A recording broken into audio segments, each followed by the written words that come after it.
प्रिय भाई और बहनों, आज का शुभ संदेश के लिए आप सभी को हम स्वागत करते हैं। ये तन तेरा मिट जाएगा, ये धन तेरे संग ना आएगा। ये तन तेरा मिट जाएगा, ये धन तेरे संग ना आएगा। मन को रिझाए बंधन ये झूठे, भूलेगा तुझको जमाना। कल के भरोसे पर ना रहना, कल का भरोसा कभी ना करना।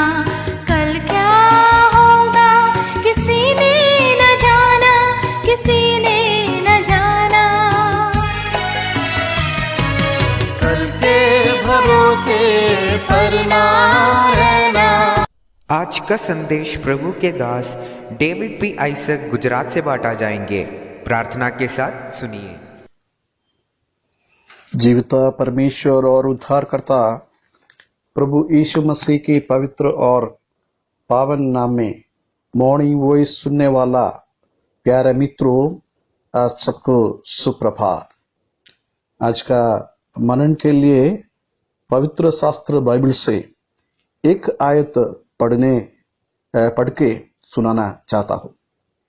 यह आपके लिए एक व्यक्तिगत संदेश है। इस संदेश से अपने आप के अलग नहीं रख सकते, क्योंकि यह संदेश परमेश्वर के वचन पवित्र बाइबल से लिया गया है। इफिसियन के नाम पौलुस प्रेरित की पत्री जो 2 अध्याय पहले कलम इस प्रकार लिखा है, और उसने तुम्हें भी जिलाया जो अपने अपराधों और पापों के कारण मरे हुए थे।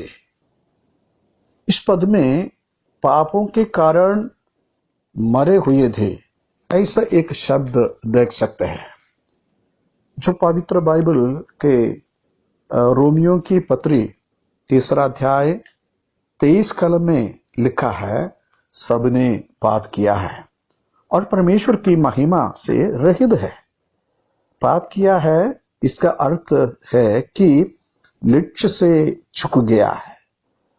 जब हम झूठ बोलते हैं, घृणा करते हैं, चोरी करते हैं, खून करते हैं, यह सब परमेश्वर की ठहराई हुई सीमा को तोड़ते हैं।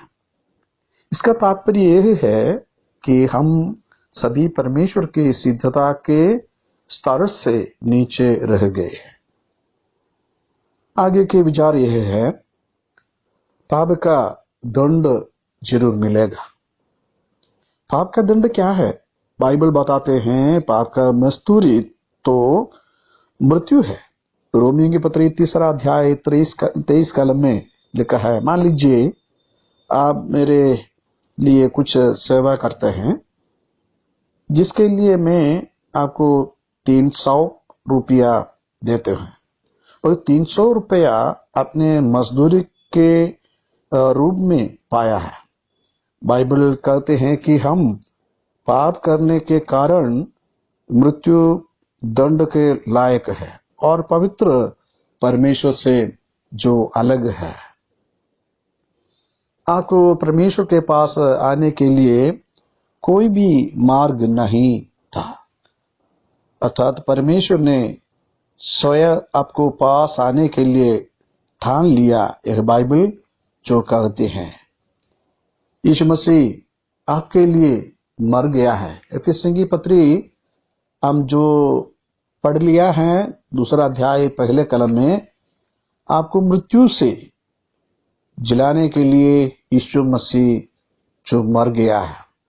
रोमियो की पत्री 5 अध्याय 8 कलम में ये लिखे हमको दिया है, परमेश्वर हम पर अपने प्रेम की भलाई इस रीति से प्रकट जो करता है कि जब हम पापी ही थे तभी मसीह हमारे लिए मरा। मान लीजिए आप मरने लायक एक रोग से ग्रसित है और अस्पताल में बड़े मृत्यु की ओर अग्रसर है, और मैं आपके बिस्तर के पास खड़ा होकर इस प्रकार आश्वासन देकर कह रहा हूं कि आपके कैंसर रोगग्रस्त सभी कोशिकाओं में अपने शरीर में ग्रहण करूंगा। यदि यह संभव होता तो आपके जीवन में क्या होता और मेरे जीवन में क्या होता? मैं आपके स्थान में आपके बदले मर जाता।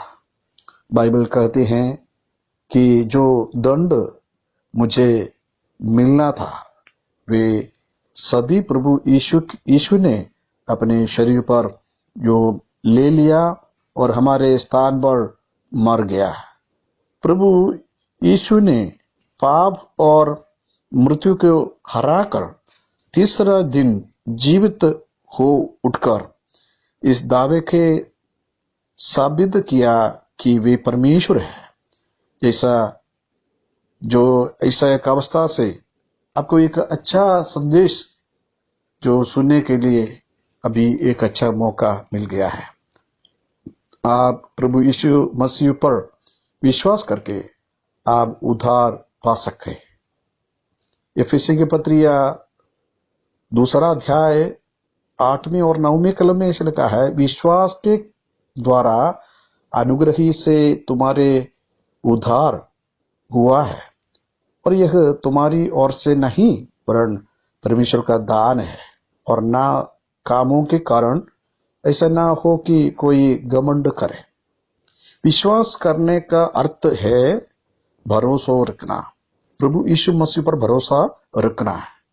क्योंकि तुम यीशु मसीह पर विश्वास करें, आपके पाप की क्षमा के लिए और अनंत जीवन पाने के लिए प्रभु यीशु पर भरोसा रखना है।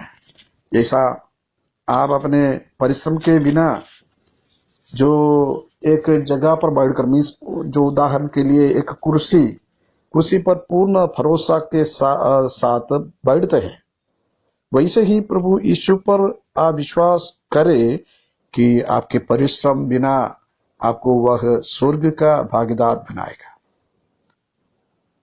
एक निर्णय लेना जरूरी है।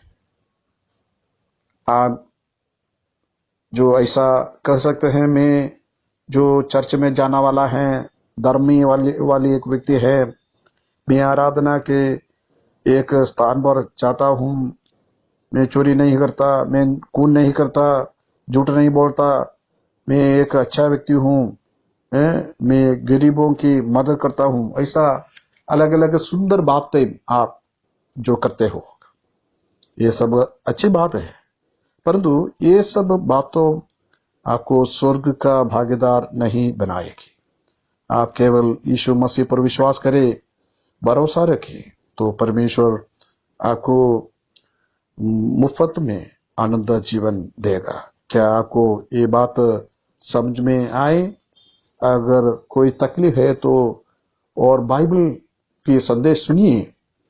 अब यीशु मसीह पर विश्वास करने के लिए आपको जीवन में क्या कोई जो तकलीफ है, प्रभु यीशु पर विश्वास करने के लिए मैं अनुरोध कर रहा हूं, हे प्रभु मेरे ऊपर दया कर, मेरे पापों की क्षमा दीजिए, मुझे यीशु मसीह के जो एक पुत्र तरीके मुझे अंगीकार कीजिए, जो आने वाला भयंकर क्रोध से, दंड से मुझे बचा लिए। ऐसा एक प्रार्थना जो करेगा आपको निश्चय स्वर्ग मिलेगा, पापों की क्षमा मिलेगा, जीवन में शांति मिलेगा। ये वचनों द्वारा आपको आप सबों को प्रभु आशीष देंगे। प्रभु का नाम में महिमा हो।